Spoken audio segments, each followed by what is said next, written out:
This story will unfold in 4 quiet movements: the cosmic dancer and his ancient symbols, the great myths of preservation, the loves and losses of the divine household, and the sacred geography of pilgrimage. Deep within the archive, past the cedar corridor where the oldest maps are folded into sleep, there is a lower chamber that holds the texts of the East. The stone here is darker than elsewhere, cool and faintly damp, polished smooth by the oil lamps of countless archivists who came before. A single lamp rests upon a carved stone shelf, its flame so still it might have been painted there. The scrolls in this chamber are wrapped in woven cloth the color of saffron and river clay. They smell of sandalwood and centuries. They have not been opened in a very long time. Tonight, one of them has been gently unwrapped. The parchment inside is dense with ink. Names layered upon names, forms folded within forms, each one a doorway leading deeper into something that has no final floor. The night archivist unrolls it slowly, not to read quickly, but simply to let the words breathe in the lamplight, to let the ancient syllables settle like incense smoke into the quiet air. The body settles into the weight of the chair. The shoulders soften without effort. The stone around this chamber is very thick and very old, and nothing from the world outside can reach through it tonight. The scroll speaks of a god who cannot be held in a single description. He is, the earliest lines suggest, many things at once. A hermit seated alone on a mountain of ice, and also a dancer spinning at the center of the universe. The one who dissolves worlds when their time has ended, and also the gentlest granter of boons. The fierce storm deity of ancient Vedic hymns, and also the supreme householder, the patient father, the keeper of divine household on a snow-crowned peak. His oldest name, from those early Vedic texts, was Rudra, whose name carries the memory of storm winds moving through the high places. He was the cold wind moving through high passes. He was the force that cleared the sky. Over long centuries, slowly, the way rivers change their course over millennia, this fierce storm presence deepened and widened into something more encompassing. He became Shiva, meaning the Auspicious One. And from that name, an entire universe of theology and devotion quietly grew. Within the classical Hindu understanding of the cosmos, there are 3 great functions that sustain all of existence. Brahma breathes creation into being. Vishnu holds the fabric of preservation steady. And Shiva. Shiva completes the cycle. He dissolves what has grown old, what has exhausted its purpose, what must return to its elemental origins so that something new may arise. Hindu cosmology understands time not as a line moving toward an end, but as a wheel, endlessly turning. Dissolution is not termination. It is clearing. It is the necessary exhale that makes the next breath possible. The lamp flickers very softly. The parchment rests open, unhurried. There is a particular image of Shiva that the archive holds in sculptural bronze, cast during the age of the Chola dynasty in the 10th and 11th centuries. Images so carefully composed that every gesture, every curve of the wrist, every piece of ornamentation carries a precise meaning. The image is called Nataraja, the Lord of the Dance. He stands within a ring of fire, one leg lifted, one foot resting upon a small, crouching figure. His forearms extend in balanced gestures around him. The ring that surrounds him, the Prabha Mandala, the theologians call it, is the eternal cycle of time, the fire that consumes and continuously regenerates all things within the visible world. It burns without consuming.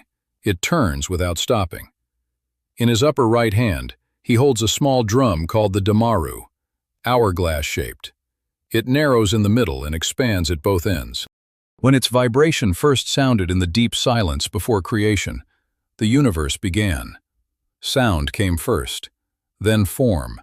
The shape of the drum itself echoes the rhythm of the cosmos, which expands and contracts, breathes out and breathes in, across spans of time so vast they have no word large enough to hold them. His lower right hand rests open, palm facing outward. In the gesture, the scholars name Abhaya Mudra, the gesture of fearlessness, of protection, of steady reassurance. Here, it says, is the preservation of what exists. Here is the holding of the established order. Here is the divine hand that says without sound that all is sheltered. The stone walls of the archive hold the same steadiness. The lamp holds its small flame without effort. The breath moves slowly in and out, unhurried as a tide. In his upper left hand, Shiva carries a tongue of flame. This is the fire of dissolution, the force that will one day return all physical matter to its first, elemental state. The drum of creation and the fire of dissolution are held in the same figure, at the same height, in perfect equilibrium. Not opposing forces warring against each other, but two aspects of one continuous motion, as inseparable as the inhale and the exhale. Beneath his right foot, the small figure he presses into the earth is called Apasmara Purusha, a dwarf form representing the weight of ignorance, the chatter of the ego, the fog of spiritual confusion that obscures what is clear and real. Shiva's foot does not crush it in rage. He stands upon it with the serenity of someone who has never been confused by it. The illusion is acknowledged, held in place, neither denied nor given more power than it possesses. And the lower left hand points downward, toward the raised left foot, the foot that lifts free of the ground, pointing toward liberation, toward the release from all the weights that bind the individual soul to its long, slow turning in the wheel of time. The gesture says there is a way through. The foot lifted from the ground says it is possible to be free. Surrounding all of this, in the bronze reliefs from the Chola ateliers, Nataraja's earrings are asymmetrical. In his right ear, a crocodile-shaped ornament worn by male ascetics. In his left, a circular feminine adornment. This too is intentional. The deity who dances at the center of the cosmos holds within a single form both what is considered masculine and what is considered feminine, both the renouncing hermit and the divine householder, both the stillness of deep ice and the motion of perpetual fire. The Ardhanarishvara principle, the ancient texts call it, the recognition that the Supreme contains all categories simultaneously and is bounded by none of them. The lamp in the archive continues to burn very quietly. The rain, if there is rain, touches only the highest windows, very far above.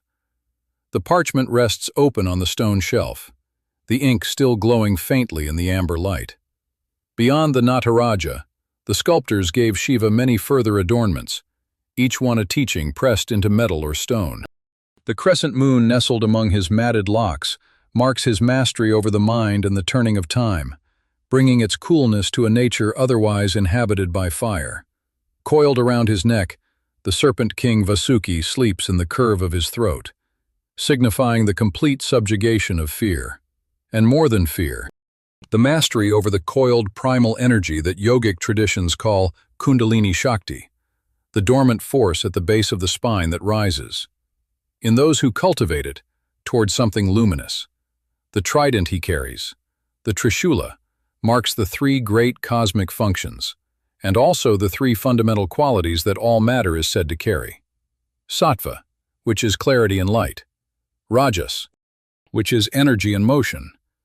Tamas, which is heaviness and rest. The sacred ash, the bhasma, marks his skin entirely white, the ash of all things that have been consumed, all forms that have surrendered their particular shapes back into their elemental nature. It is a reminder worn against the skin. The primary devotional image of Shiva in temple worship is not the dancing Nataraja, but a quieter form, the Lingam, a short cylindrical pillar set within a shallow disc called the yoni.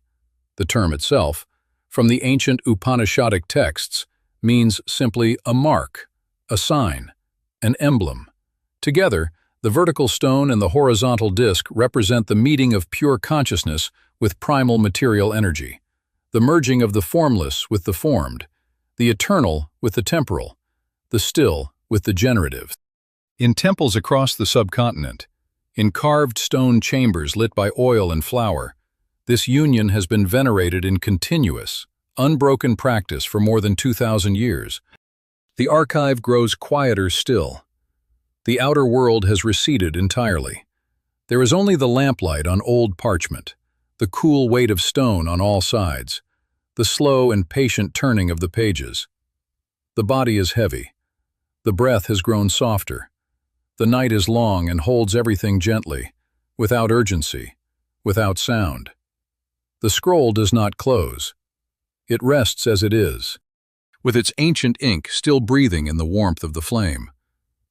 There is more to follow, in the chambers deeper within the archive.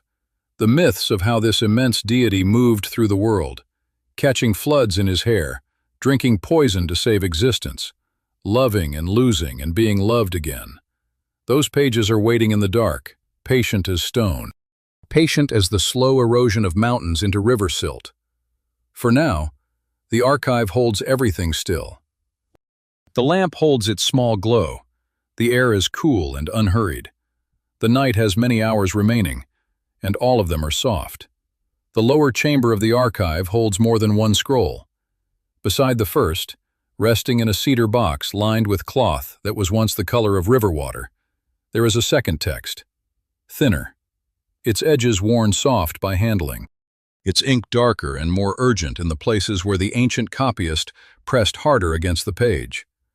It is the record of what happens when the immense forces contained within a deity this vast are called upon to move through the world, not only as symbol, not only as icon, but as intervention.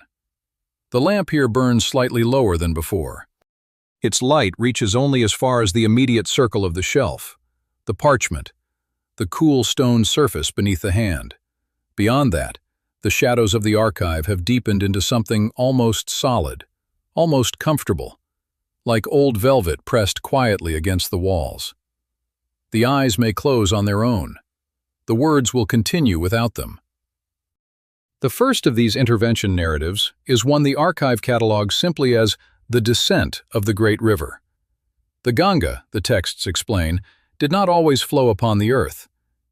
In the earliest age of the cosmos, her waters moved only through the celestial realms, through the vast and luminous territories of heaven, where her current ran between stars and the roots of sky-born trees, untouched by soil, untouched by ordinary stone. The story of how she came to earth begins, as so many ancient stories do, with pride. With a great king who wished to declare dominion over all of existence, King Sagar. The Puranic texts record, ordered the performance of a grand ritual sacrifice, an Ashwamedha, through which temporal and spiritual supremacy would be announced to all the gods. Indra, the king of the celestial realms, felt the challenge in this gesture and moved quietly against it. He concealed the sacrificial horse at the ashram of a sage named Kapil, who was at that time seated in a trance so deep he had not opened his eyes in many years. When the 60,000 sons of Sagar arrived at the hermitage and found the horse beside the meditating sage, they assumed what seemed obvious and approached him with accusation. The sage, drawn from his immeasurable stillness by noise and wrongful accusation, opened his eyes, and in that single opening, the fire of the interrupted trance found its release. All 60,000 suns were reduced to ash in a moment. Generations moved like slow water over what remained of them. The archive does not dwell here. The ash is already ancient. The disturbance is already centuries past, already quiet, already settled into legend. What matters now is what grew from it. The long patience of a descendant named Bhagirath, who climbed into the high Himalayas and remained there, in cold and stillness and austerity, for years, for the sole purpose of persuading the river goddess to descend and touch those ashes with her purifying waters, so that his ancestors might find peace. The goddess eventually agreed, but she was not willing. She felt the insult of being commanded to leave her celestial home, and she warned, with a calm that contained immense force, that the velocity of her arrival would overwhelm the earth itself. A river from heaven does not slow itself for ordinary ground. It comes the way it comes, unconstrained and total. The lamp holds its flame without motion. The archive is very still. Brahma, understanding the scale of what was coming, turned toward the one deity whose nature could receive such force without being overcome by it, the one whose stillness was not the stillness of something brittle, but of something that had no limit to absorb. Shiva positioned himself beneath the place where the river would fall. She came with immeasurable force. The texts record that she intended to overwhelm him, to press him beneath the surface of the world, to test whether any form could truly receive her.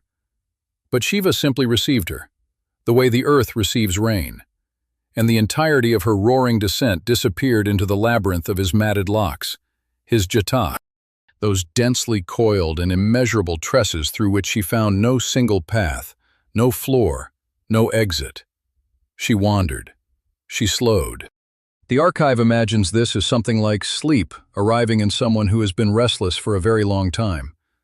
The gradual surrender of speed to stillness, of noise to quiet, of force to gentleness. When she finally emerged from his hair, she did so as a stream, manageable, life-giving, a river that a valley could hold. The warmth of the archive lamp is the same as lamplight has always been. The stone is the same stone. The breath moves through the body slowly, like water finding its level. What the scholars note, turning this myth carefully between their interpretive hands, is that the intervention contains no heroism of the ordinary kind. There is no contest. There is no cleverness. There is only the willingness to stand in the path of what is overwhelming and simply receive it. To be a site of transformation rather than a combatant. The unbounded force passes into the one capable of holding it, and is changed, not by being fought, but by being absorbed. The second scroll in the cedar box opens to a related story, though its setting is different. The ocean this time. Not the sky. The cosmic ocean of milk, which the ancient texts describe as the first and fundamental sea, the substrate from which all things that exist have been drawn upward into form. There had been a moment of divine carelessness. An offering of flowers, intended as sacred, had been placed without sufficient reverence upon the trunk of a celestial elephant, who had dropped it to the ground. The sage who had given the flowers, Durvasa, famous in the annals for the temperature of his temper, issued a pronouncement that stripped all the gods of their celestial powers, their fortune, their energy.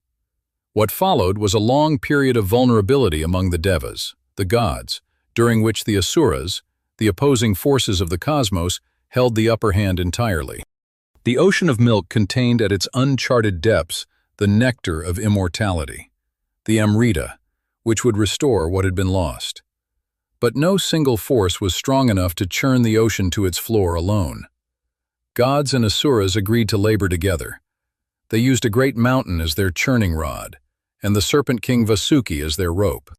And Lord Vishnu took the form of an immense turtle beneath the mountain to keep it from sinking. The churning began. From the ocean rose many things, gifts and wonders and treasures that the myths catalog with the patient thoroughness of old librarians. But also, before any of these, something older and heavier rose first. From the immense friction of the churning, the serpent Vasuki began to emit a poison. The texts call it Halahala, a dark, world-unsettling poison whose presence began to trouble the beings nearest to it, and whose substance, if it reached the body of the ocean, would have carried that trouble through creation. The gods and asuras paused their work and stood at the edge of the poison, understanding that no amount of collective strength was adequate here. The archive is very quiet. The lamp has burned itself to a more intimate size, its light gathering closer, warming only the immediate stone, the immediate parchment, the immediate moment. Shiva came. The Puranas describe his approach without drama. He simply understood what was needed and moved toward it. The self-sacrifice here is so complete that the texts do not elaborate on any internal struggle. He gathered the poison, lifted it toward his mouth, and drank. His consort, Parvati, standing close, acted in the same instant. Her hands pressed quickly around his throat, encircling it completely, arresting the toxin before it could descend into the body of the universe believed to reside within him. The poison stopped in his throat. It did not end him. It turned the column of his neck permanently blue, and in this the deity gained one of his most enduring names, Neelkantha, the blue-throated one. The world continued. Scholars who have spent long years with this particular text observe that the Halahala does not represent only a mythological poison. In the esoteric traditions, it represents something the archive recognizes as very old and very common. The heaviness that can surface when things are stirred deeply. When a society, or a person, churns the depths in search of something precious, what rises first is not always the nectar.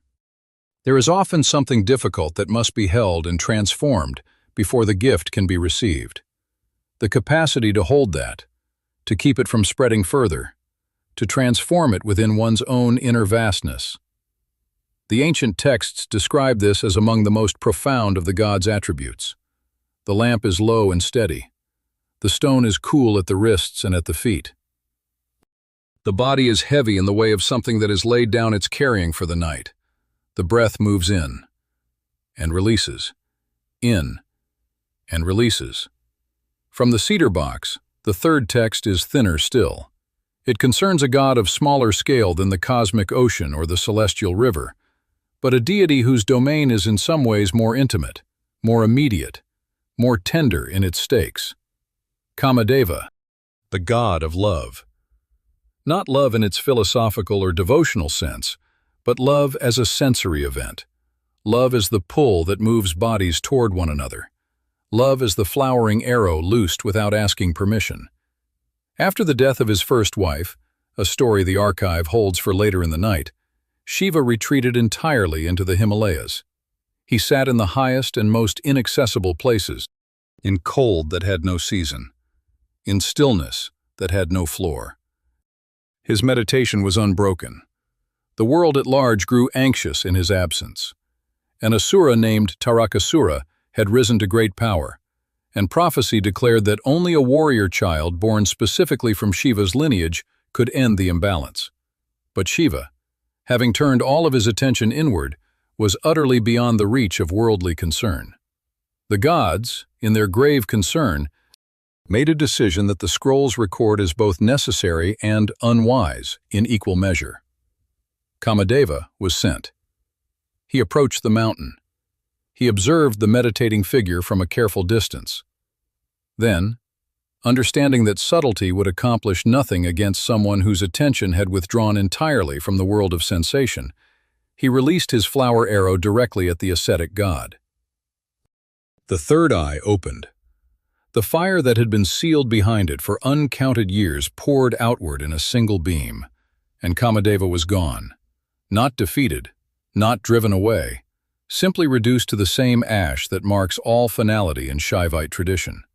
His wife, Rati, was alone in the field of immediate absence. The archive pauses here. In the quiet way archives always pause at the weight of grief. The lamp does not move. The parchment holds the dried ink steadily. The stone holds the dark. A heavenly voice intervened in Rati's despair. The end of the story, she was told, was not yet visible from where she stood. Her husband's essence had survived the fire. He would be reborn. He would find his way back through an extraordinary winding path of cosmic circumstance, through a fish in an ocean, through a palace kitchen, through the patient years of a disguised maid, through a final trial, through a wedding. All of this was already written in the deeper texts, the ones in the archive's innermost chamber, the ones that hold the long view. The gods understood, eventually, that the dissolution of Kamadeva had not destroyed love, it had changed it. When Shiva finally married Parvati, and the assembled deities petitioned him to restore the god of love to his grieving wife, Shiva relented. But crucially, the restoration was not a simple reversal. Kamadeva did not return as he had been. He returned as something without a fixed form, as an omnipresence, as the emotional quality of love, rather than its physical insistence. The fire had not ended love. It had refined it from its most literal expression into something more pervasive, more quiet, more impossible to destroy. The lamp in the archive is now burning very close to its base. The circle of amber light on the stone is smaller than it was. The shadows have gathered warmly, not with any danger, but with the comfortable heaviness of a room settling toward night. Outside these thick stone walls, if outside is still a meaningful word at this hour, the world has long since grown still. Whatever distances remain between this quiet chamber and whatever lies beyond the archive do not matter now. They have grown very far and very soft, like the memory of afternoon. The cedar box is closed. The scrolls rest as they were. The night archivist turns toward the last of the lamp's light. There are further texts deeper in this chamber, wrapped in cloth the color of mountain snow, holding the stories of the divine household, the great loves and losses, the pilgrimages of the gods. Those pages wait without urgency, in the dark behind the lamp, in the patient silence of stone that has held memory for longer than any single archivist can count. For now, the archive breathes, the parchment breathes, the breath in the body breathes, slower now, slower, settling into the long, unhurried rhythm of genuine rest. The night holds everything gently, as it always has, as it will continue to do, long after the lamp is gone. There is a room in the archive that the catalogs describe only as the Chamber of Consorts. It sits apart from the main corridors, reached by a narrow passage of polished stone that descends slightly from the level of the central hall, as though the floor understood that this particular collection of texts belongs closer to the earth. The ceiling here is lower. The lamps are fewer. The air carries a faint trace of dried flowers, of something left as an offering long ago and now reduced to fragrance without origin, drifting through the cool dark without any urgency. The night archivist lights a single small lamp and sets it on the floor. The texts in this room are among the most worn in the entire archive. Their edges have been softened by handling across many centuries, their ink faded in the places where readers leaned closest, where eyes moved most slowly, where the weight of the story made people linger. These are not the cosmological texts of the upper chambers, not the philosophical treatises, not the iconographic manuals. These are the myths of love and loss and the long, patient work of reunion. The body settles deeper into whatever holds it now. The stone of this chamber is very steady. The lamp on the floor makes the shadows reach upward rather than downward, which gives the room the quality of a cave seen from inside, warm at the center, gradually dissolving into dark at the edges. The story the archive holds in this room begins with a goddess who was born into the wrong household. Her name was Sati. In the cosmological genealogies, she was the daughter of Daksha, a powerful Prajapati, one of the progenitor figures responsible for populating and ordering the world. Daksha was orthodox in the precise sense that the word carries its fullest weight, a guardian of formal ritual, of established hierarchy, of the Vedic ceremonies through which the cosmos was understood to be maintained. He was important, and he knew himself to be important. And his household reflected this importance in every particular. His daughter was devoted from an early age to the ash-smeared ascetic on the mountain. The archive notes this devotion without surprise. There is, in these older texts, an understanding that the heart's orientation is not always negotiable. Sati saw in Shiva what her father could not see. Not a vagabond defying social convention, not an eccentric who frequented cremation grounds and kept strange company, but the supreme consciousness itself, robed in its most undecorated and honest form. She performed her own long austerities to win his attention. She left the comforts of her father's palace for the wilderness, for cold mornings and difficult practices, for the slow work of interior preparation. Shiva, who had seen through everything else the world offered, recognized what she was carrying. They were married. Daksha did not attend. The lamp on the stone floor burns very quietly. The dried flower fragrance moves through the chamber without direction. The body is heavy and still, the kind of stillness that belongs to deep places, to roots, to what does not need to move in order to remain entirely present. For a time, the texts record, the mountain was peaceful. The married pair inhabited their existence together without the noise of the world reaching very far into it. But the conflict that had begun with Daksha's disapproval did not dissolve. It waited. Daksha organized a great yagna, a ritual fire sacrifice of extraordinary scale. Every god, every sage, every royal lineage received an invitation. The guest lists were meticulous, and in that meticulousness, two names were deliberately absent: Shiva and Sati. Sati heard of the gathering from a distance. The archive imagines this as something the human heart might recognize. The knowledge that a family celebration has been arranged and that one has not been called. There is a particular quality of hurt in that knowledge, distinct from the hurt of open conflict, quieter and in some ways more difficult to hold. She wanted to go. She argued to herself, and then to Shiva, that a daughter requires no formal invitation to her own father's house. Shiva, who understood Daksha's intentions with the clarity that sees through surfaces, tried to dissuade her. He knew what was waiting. But she went. The reception at the yajna was precisely what the archive might have written if it were recording a cautionary text on the nature of pride. Daksha launched into a public recitation of every objection he had ever held against his son-in-law. His unorthodox practices, his cremation ground wanderings, his defiance of the established order, his ash-covered body, his eccentric companions. The assembled cosmos watched. Every syllable was delivered with the full weight of pride. Sati listened until the listing was complete.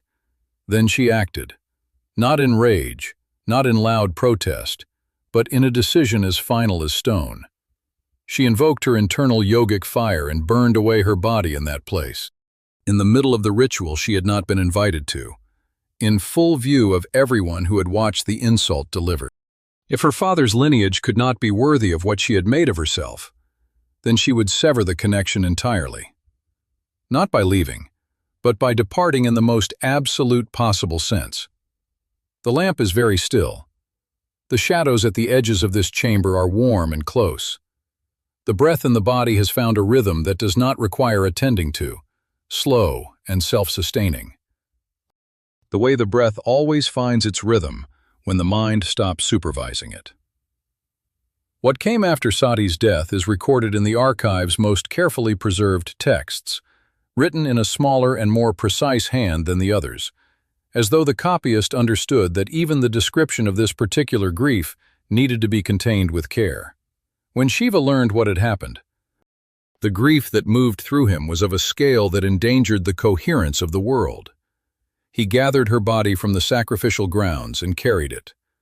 He walked through the cosmos without direction, without purpose, without end. And wherever his grief moved, the balance of things became uncertain. The fabric of what is held steady by equanimity began to loosen. Lord Vishnu, understanding the situation with the patience of the preserver, followed quietly. He carried his Sudarshana chakra, his discus, and as Shiva wandered, he used it with the gentleness of a surgeon. Separating the body he carried into 51 individual pieces, letting each one fall to the earth in a different place. As each piece touched the ground, something happened to the land that received it. It became charged, sacred, a site where the divine had literally, physically, materially descended. These locations, the Shakti Pithas, became among the most revered pilgrimage destinations across the subcontinent. The physical geography of the goddess, her presence distributed across the landscape, rather than concentrated in any single place, so that the land itself became her body, shorn of what he carried. Shiva returned to the mountain. He sat down in the highest place. He closed his eyes. The world continued, at a distance, without him. The second text in this chamber is lighter in its weight. It arrives later in the sequence, after the long interval of Shiva's withdrawal, and it concerns a girl born in a mountain kingdom with the full knowledge of who she was and what she intended to do. Parvati, daughter of Himavan, the king of mountains, and his wife Meena. She had been before this birth, someone else. The archive does not need to name it explicitly. The soul's continuity carries its own recognition. From childhood, she oriented herself toward the distant peaks where the ascetic sat in his unbroken meditation, and she understood without being told that her work was to reach him. She positioned herself in the cold. The texts describe her penance with a reverence that belongs to genuine awe. She remained in the Himalayan ice through seasons that most living things do not survive. She reduced her sustenance to almost nothing. She sat in absolute stillness through cold that would have turned ordinary stone brittle. She was not performing endurance. She was demonstrating the only thing that has ever moved a consciousness as vast and withdrawn as Shiva's.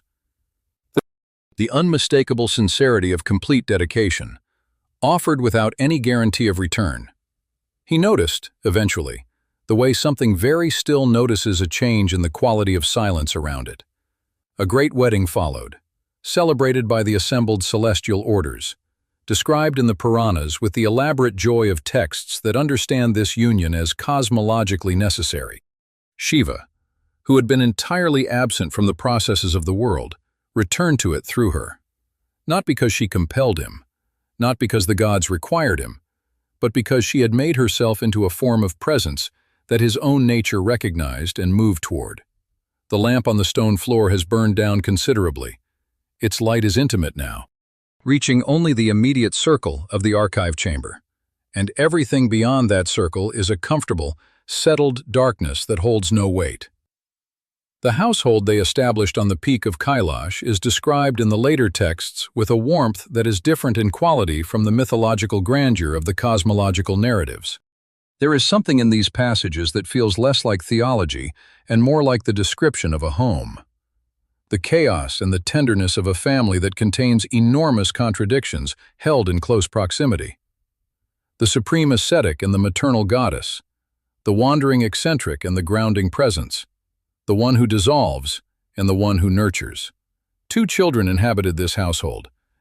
Ganesha, the elder, came into being through Parvati's own autonomous creative energy. She sculpted him from the substance of her own body while Shiva was away, and a later misunderstanding resulted in the replacement of his original head with that of an elephant, giving him the distinctive form by which he is recognized across the world. He is the thinker of the two, the reflective one, the child who prefers the warmth near the hearth to the exertion of the open field.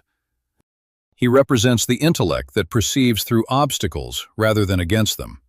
Kartikeya, the younger, was born from the celestial kinetic energy of Shiva himself, manifested for a purpose that was known before his birth, raised by the Pleiades in their cluster of cold light, and designed from the first moment for the command of armies. He is all velocity and valor, the child who would rather be moving than still. He carries his peacock into every direction simultaneously, and is content in none of them for long. The archive holds a small parable about the 2 brothers, told often in the lower texts as though it were a simple story for children, though the scholars who annotate it treat its implications as anything but simple. Their parents announced a contest. The one who circumnavigates the universe first will receive the prize. Kartikeya mounted his peacock and departed without hesitation. Ganesha considered the problem. Then he walked, slowly, in a complete circle around Shiva and Parvati, and stood still. He argued, when questioned, that his parents were his universe, that to circle them was to circle everything that constituted his world, that the contest had specified the universe, and he had identified his universe correctly and traversed it entirely. The archive records that he won. What the scholars observe in the margins of this text is something the parable contains beneath its simplicity. The suggestion that wisdom does not always consist of going further and faster, but sometimes of understanding correctly what the actual perimeter of a thing is, and what lies at its center. The lamp at the edge of its burning now casts only a small and very intimate light. The dried flower fragrance has settled into the stone of the room itself, indistinguishable from the general scent of old parchment and cool mineral dark. The body has been heavy for a long time. The shoulders are resting. The hands are resting. The mind has been moving more slowly through the stories, pausing longer in the quiet spaces between one thing and the next. On Mount Kailash, in the oldest imagination of this household, Parvati serves as the still center around which the household's contradictions remain in balance.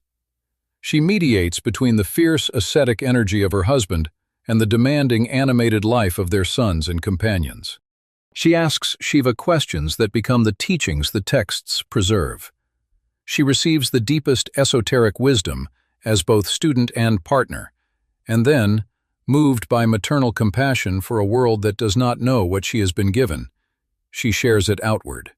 This is described in some traditions as the origin of Tantra, not a set of transgressive rituals, but a conversation between two beings who are together capable of holding knowledge that neither alone could carry completely.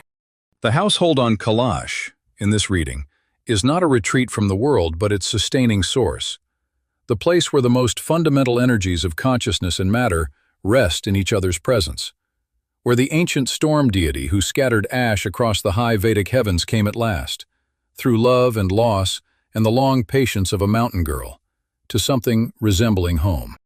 The lamp goes out.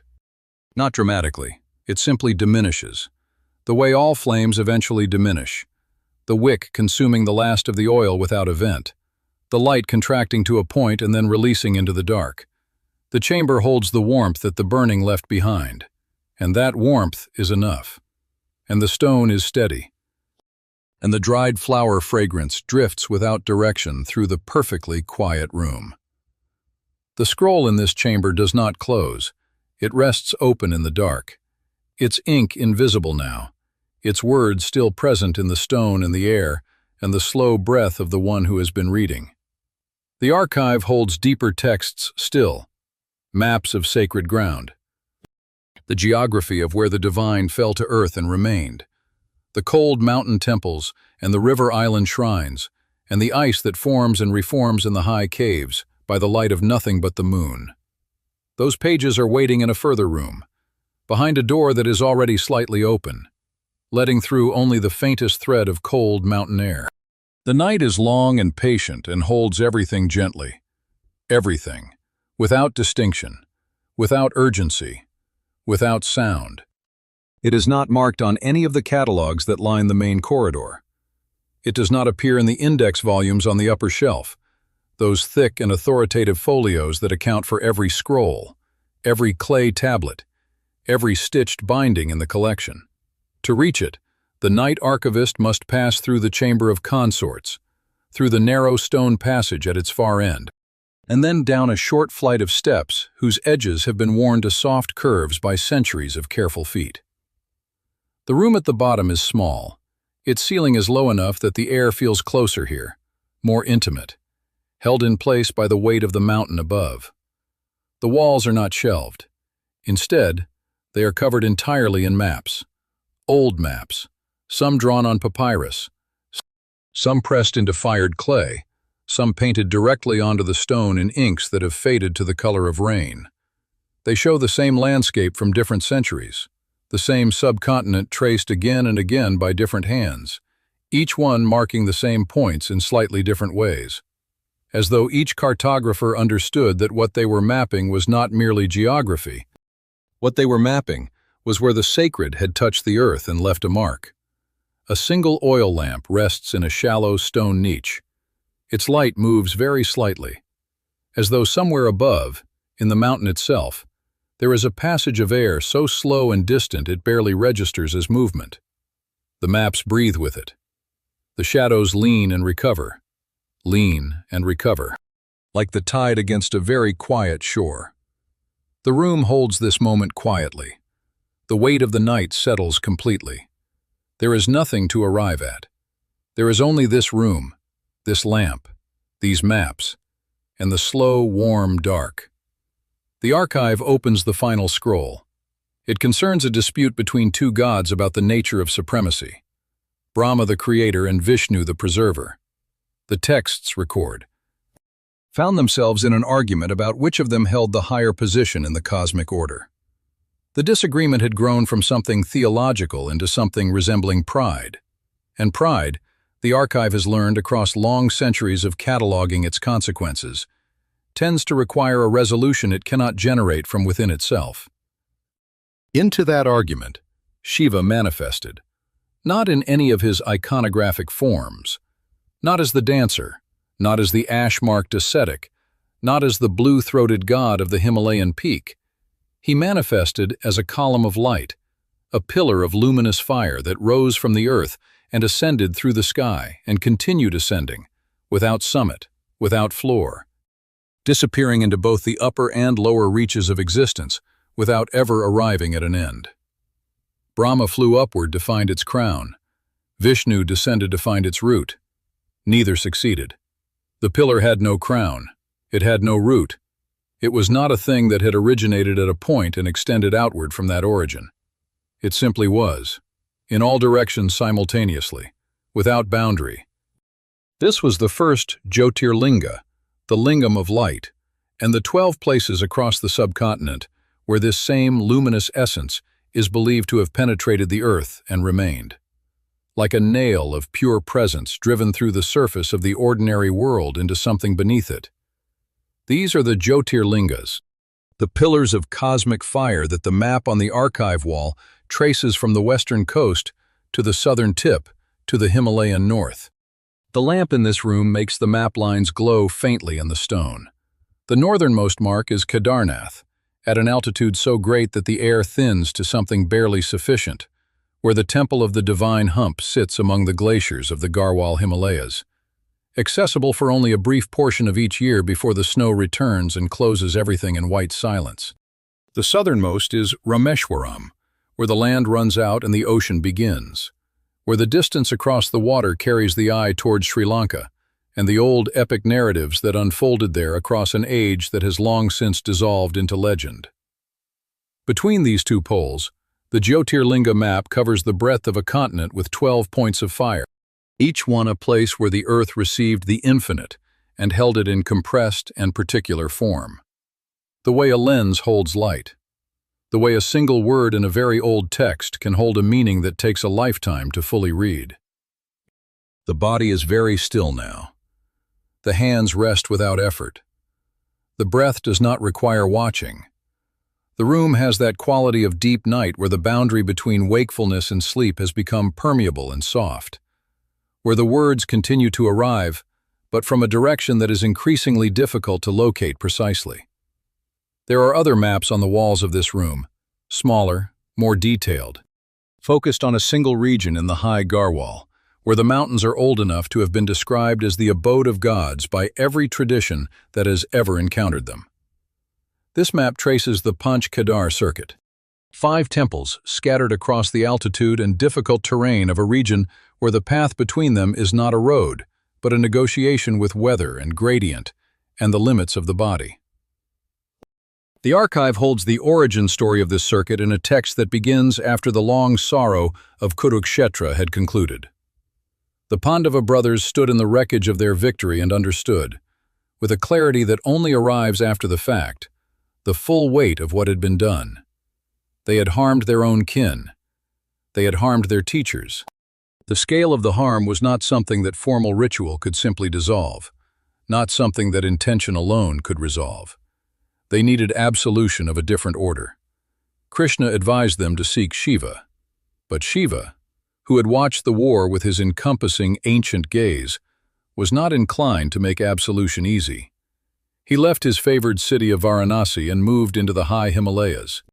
And when the Pandavas followed, he took the form of a bull grazing in the mountain meadows near Gupta Kashi, which translates in the archive's notes as the hidden Kashi, the secret city of liberation, named for the act of concealment that had occurred there. Bhima, the strongest of the brothers, recognized the bull. He reached for it. The bull plunged into the earth, and in plunging, it fragmented.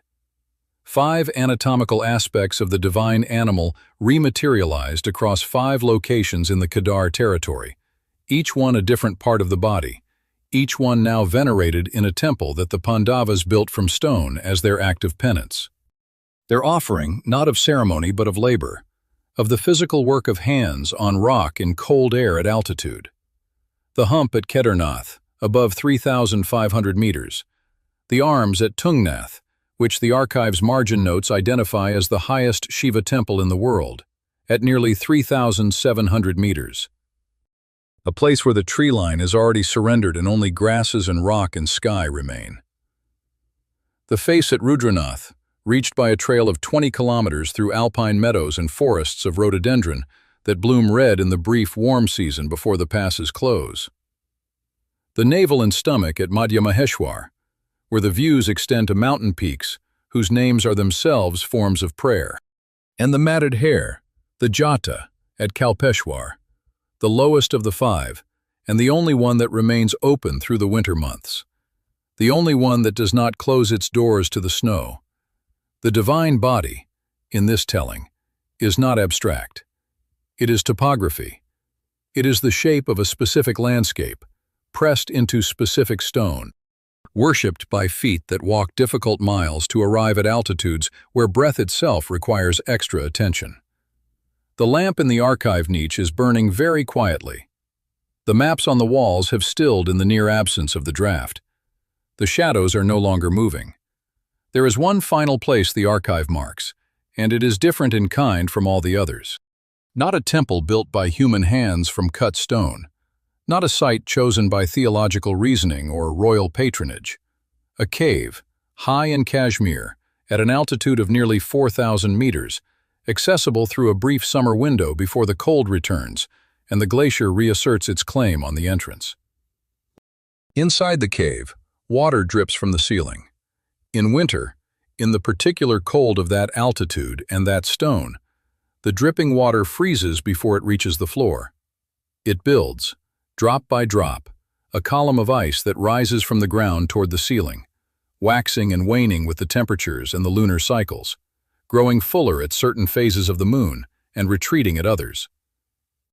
As though the material itself is breathing in a rhythm that belongs to something older than the human habit of marking time. This is the Amarnath Lingam, self-manifested, the texts say, Swayambhu, made by no hand, consecrated by no priest, arising from the simple and complete obedience of water to cold, of liquid to the laws of the mountain, of the natural world to its own deepest tendencies. Flanking the central ice column, two smaller formations build themselves each year in the same patient way. The archive notes them as Parvati and Ganesha, the household of Kailash reconstructed annually from the raw elements of ice and stone and the dripping of meltwater in the dark. The divine family, assembled not from bronze or carved rock or human artistry, but from the mountain itself, from the cold itself, from the process of the world simply doing what it does.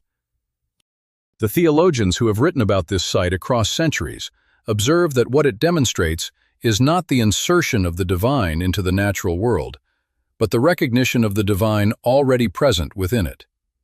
The ice forms because of physics. The physics is not separate from the sacred. The mountain does not need to be consecrated.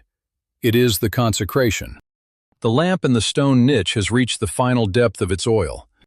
The maps on the walls are barely visible now, their lines and marks fading into the general dark, their cartographic precision dissolving into the suggestion of landscape, of distance, of paths that lead somewhere beyond the edge of the readable. The night archivist gathers the final scroll and rests it inside the heavy tome of this night, closing the cover with a softness that barely touches the dark. It rests on the stone floor of this small room at the end of the archive, in the company of maps that have been breathing in the lamplight for centuries, among the traces of every careful hand that carried a lamp down these worn steps and sat in this particular dark and read these particular texts. The words are still present in the stone. They do not require the lamp to continue existing. Outside this room, above these steps, through the narrow passage and the chamber of consorts, and the cedar corridor, and the long main hall, and the great doors at the archive's entrance. Outside all of that, the night has reached the hour that has no name. Not the late evening, not the early morning, the hour in between, when the world has released its hold on itself entirely, and everything that was moving has come to rest, and everything that was making noise has given up its noise, and the darkness is complete and comfortable, and asks nothing of anyone inside it. The lamp goes out. The archive is dark, the maps are dark, the scrolls are dark, The stone floor is cool and still and ancient, and upon it the words of gods and rivers and ice and mountains, and the slow accumulation of devotion across 2,000 years rest without weight, without sound, without urgency. The body is heavy, the breath is slow. The night holds the archive, and the archive holds the stories, and the stories hold the silence, and the silence holds everything. All the pilgrims on their cold mountain paths, all the temples on their ancient foundations, all the rivers running through their valleys, all the ice forming in its high dark caves, all the fire burning in its stone niches, all the dancers frozen in their bronze rings, all of it held in the enormous gentle dark of a night that is in no hurry to become morning. Only rest remains. The scroll has been read, the lamp has completed its work, the stone is steady, and the darkness is warm, and the long, beautiful weight of ancient things has settled over everything, like the first snow of the season settling over a mountain that has received 1,000 seasons before it, and will receive 1,000 more. Quiet rest, deep rest. The archive sleeps.